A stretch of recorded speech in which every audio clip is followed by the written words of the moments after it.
तो आईपीएल 2025 के mega auction से रिलेटेड बीसीसीआई और आईपीएल की तमाम फ्रेंचाइजीज के बीच 31 जुलाई को बहुत ही इंपॉर्टेंट मीटिंग होनी है, जिसमें ढेर सारे एजेंडे ऑलरेडी सेट किए गए हैं। और सबसे इंपॉर्टेंट एजेंडा इस मीटिंग का यह है कि आखिर तमाम फ्रेंचाइजीज को रिटेन खिलाड़ियों की क्या लिमिट दी जाएगी, क्या वो 4 होगी, क्या वो 6 होगी। उसके अलावा आरटीएम कार्ड के ऊपर तगड़ी डिबेट होने की आशंका भी जताई जा रही है और उसके साथ साथ सभी टीमों के लिमिटेड पर्स की भी इस मीटिंग में बात होनी है। सो काफी कुछ 31 जुलाई को हमें जानने को मिलेगा, लेकिन उससे पहले फ्रेंचाइजीज आपस में थोड़ा सा काम कर रही हैं और ऑलरेडी प्लेयर से, अपने सपोर्ट स्टाफ से उन्होंने बात करनी शुरू कर दी है। जो चेंजेस करने हैं वो चेंजेस करने भी शुरू कर दिए हैं और इसी से जुड़ी हुई कुछ बड़ी अपडेट लेकर के हम आपके सामने हाजिर हुए हैं। तो चैनल को सब्सक्राइब कर लो और नोटिफिकेशन की घंटी बजाना बिल्कुल भी ना भूलना, क्योंकि हमारी कम्युनिटी के सभी लोगों को पता है कि मेगा ऑक्शन आते आते भाई 100 के चैनल पर करना है, तभी चैनल और ज्यादा बड़ा होगा। चैनल और ज्यादा बड़ा होगा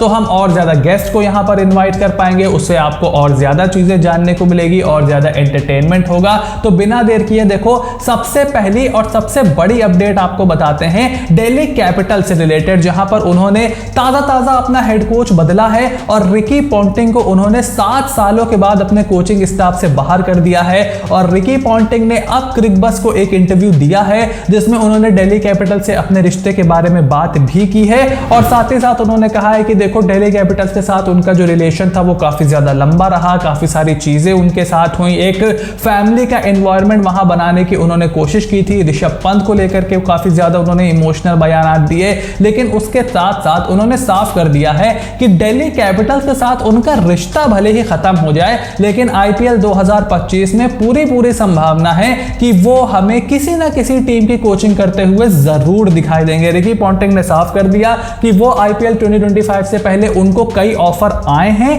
और ऑलरेडी कुछ फ्रेंचाइजीज से उनकी बात चल रही है और देखना होगा कि जैसे जैसे टूर्नामेंट नजदीक आएगा, ऑक्शन नजदीक आएगा, वो किस टीम की तरफ जाना पसंद करेंगे। खबर है कि पंजाब किंग्स से भी उनको ऑफर आया है और कुछ लोग तो कोलकाता नाइट राइडर्स से भी उनके तार जोड़ रहे हैं, कुछ लोग मुंबई इंडियंस में उनकी वापसी की बात कर रहे हैं। बट ये सब तो रूमर है, इसकी ऑफिशियल जानकारी हमको तभी मिलेगी जब या तो कोई बड़ी मीडिया ऑर्गेनाइजेशन इसको पुख्ता रिपोर्ट करेगी या फिर खुद रिकी पॉन्टिंग ही कुछ बताएंगे। लेकिन एक बात पूरी तरीके से क्लियर है कि विश्व क्रिकेट के सबसे महानतम कप्तानों में से एक रिकी पॉन्टिंग दिल्ली कैपिटल से भले ही अलग हो गए हों, लेकिन इस साल हमें आईपीएल में कोचिंग करते हुए जरूर दिखाई देंगे। वहीं दूसरी अपडेट भी दिल्ली कैपिटल से ही निकल करके आई है, जहां पर उनके कैप्टन ऋषभ पंत और दिल्ली कैपिटल्स के बीच अफवाहों का बाजार बहुत दिन से बहुत ज्यादा गर्म है और हम ऑलरेडी चैनल पर उसका डिटेल एनालिसिस कर चुके हैं कि किस तरीके से बड़ी मीडिया ऑर्गेनाइजेशन ऑलरेडी इस बात को क्लेम कर रही हैं कि ऋषभ पंत अलग हो सकते हैं दिल्ली कैपिटल से।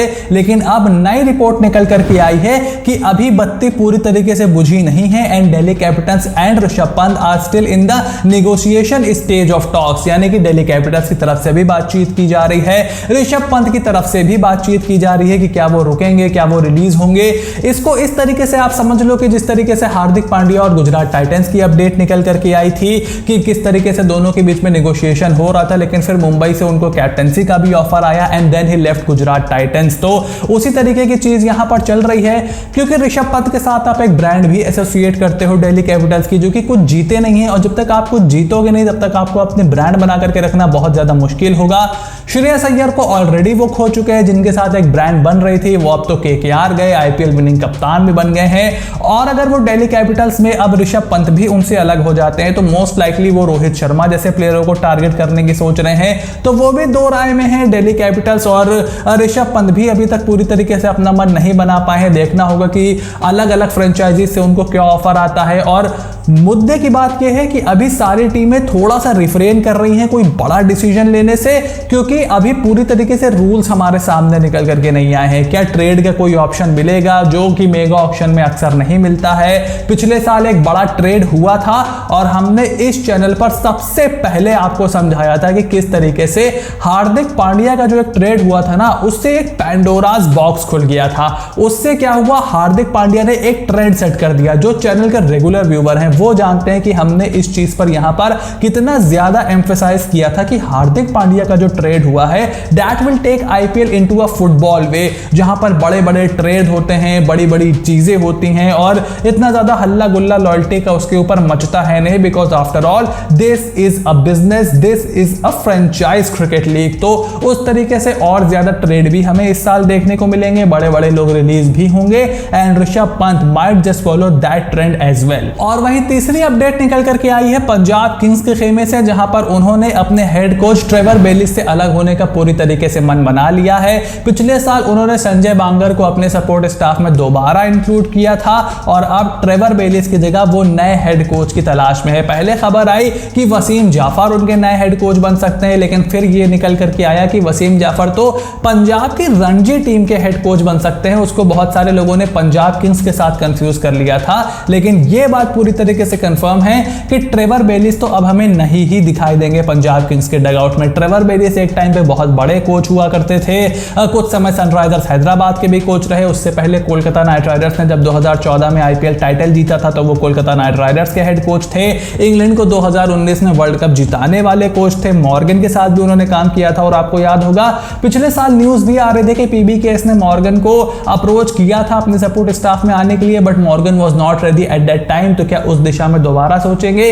ये तो वक्त ही बताएगा कि कौन पंजाब किंग्स का हेड कोच बनेगा। रिकी पॉन्टिंग का नाम सबसे ज्यादा वहां पर चल रहा है, but at this moment Trevor Bayliss उनसे अलग होने वाले हैं, इस बारे में कोई दो राय नहीं है। और लास्ट अपडेट ये है कि वेंकटेश अय्यर आईपीएल 2025 के मेगा ऑक्शन से पहले इंग्लैंड जा रहे हैं काउंटी क्रिकेट खेलने, जहां पर लैंकाशायर ने उनको साइन कर लिया है फॉर दिस काउंटी सीजन। और फिल सॉल्ट जो कि उनको कोलकाता नाइट राइडर्स में उनके टीममेट थे, उन्होंने रिकमेंड किया था वेंकटेश अय्यर का नाम लैंकाशायर काउंटी को कि आप वेंकटेश अय्यर को साइन करिए। वेंकटेश को ऑफर हुआ, उन्होंने साइन किया and this will be a very important step for Venkatesh Iyer, क्योंकि देखो 2022 के मेगा ऑक्शन से पहले वो रिटेन हुए थे कोलकाता नाइट राइडर्स में बिफोर समवन लाइक अ शुभमन गिल, और उनकी ऑलराउंड एबिलिटीज को देख करके उनको रिटेन किया गया था। 22 सीजन उनका बहुत ही मिड था, 23 में एक शतक जरूर आया था बट कोई बहुत खतरनाक सीजन नहीं था। लेकिन इस साल जिस तरीके से वेंकटेश अय्यर ने बल्लेबाजी की थी लेफ्ट हैंडेड, अलग अलग रोल में आकर के, अलग अलग सिचुएशन में आकर के, फाइनल में भी एक बहुत जबरदस्त इनिंग खेली थी, उससे उनके स्टेक्स तो ऊपर चले ही गए हैं। और उसके साथ साथ उनकी गेंदबाजी की जरूरत भी जब पड़ेगी तो ही will be able to bowl, और काउंटी सीजन सबसे बेस्ट होता है अपनी बॉलिंग इंप्रूव करने के लिए। तो this is a very big step from Venkatesh Iyer. अब देखना यह है कि क्या वो 2025 के मेगा ऑक्शन से पहले केकेआर में रिटेन होते हैं या फिर नहीं। तो ये थी क्रिकेट जगत और आईपीएल 2025 के मेगा ऑक्शन से जुड़ी हुई कुछ बड़ी अपडेट। आपका क्या ओपिनियन है मुझे कमेंट बॉक्स में लिख करके जरूर बताओ कि पीबीकेएस का नेक्स्ट कोच किससे बनना चाहिए, क्या ऋषभ पंत को दिल्ली कैपिटल्स में रहना चाहिए, और उसके साथ साथ रिकी पॉन्टिंग का फ्यूचर आप किस तरीके से देख रहे हो। Shoot everything in the comment section down below. Channel को सब्सक्राइब करो, नोटिफिकेशन की घंटी बजा करके रखो, क्योंकि इसी तरीके की बड़ी बड़ी अपडेट आपको लगातार देखने को मिलती रहेंगी। So stay tuned and I will see you soon in the next video.